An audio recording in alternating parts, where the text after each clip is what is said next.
প্রিয় হোমিওপ্যাথি বন্ধুরা, হোমিওপ্যাথি ওষুধ খেলে এবং সঠিকভাবে যদি ওষুধ প্রয়োগ করা হয় সিমটম অনুযায়ী, তাহলে যে কত মিরাকল কাজ করে তা আমার সামনে যে দাদা আছেন উনি টের পেয়েছেন। এবং উনি দীর্ঘদিন এলোপ্যাথি চিকিৎসা করেছেন। তার চর্মরোগ ছিল মাথায়, ঢাকাতে অনেক টাকা খরচ করেছেন, কিন্তু তাতে কোনো কাজ হয় না। হোমিওপ্যাথি ওষুধ সিমটোমেটিক খাওয়ার পরে তার সম্পূর্ণ ভালো হয়েছে।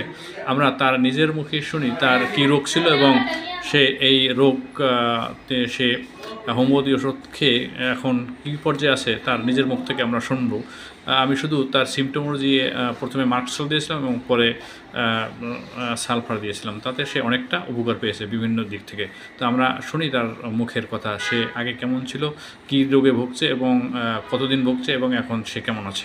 আর দাদা, আপনি নাম আপনার জুরান দা, আপনি বলেন আপনার এখন কেমন ঠেকছেন?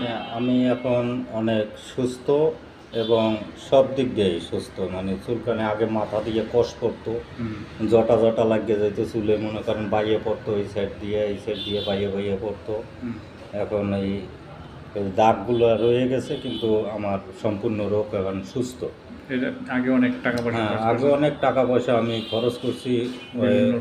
আমি বিভিন্ন মেডিকেল ঘুরছি, সরকারি মেডিকেল বাদ দিই না একটাও। মুগদা, এরপরে সরওয়ার্দী, এরপরে পিজি, ঢাকা মেডিকেল, সবগুলো আমি গেছি, কিন্তু আমি কোনো উপকৃত হই না। কিন্তু এখানে এসে আমি স্বল্প টাকার মধ্যে ভালো চিকিৎসা হয়েছেন।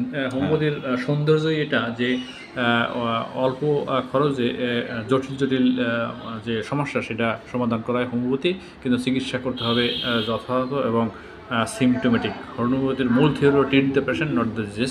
আমরা দেখতে পাচ্ছি তার এই যে মাথায় কি পিছনে যে কালো দাগ আছে, সে সব কিছুই ভালো হয়ে গেছে। এখন অনেকটা সে ফিল করছে, শুধু চর্মরোগ না, তার শরীরের অন্যান্য দিক দিয়েও অনেক ভালো ফিল করছে। এই যে ঠিক আছে, তাহলে ধন্যবাদ সবাইকে।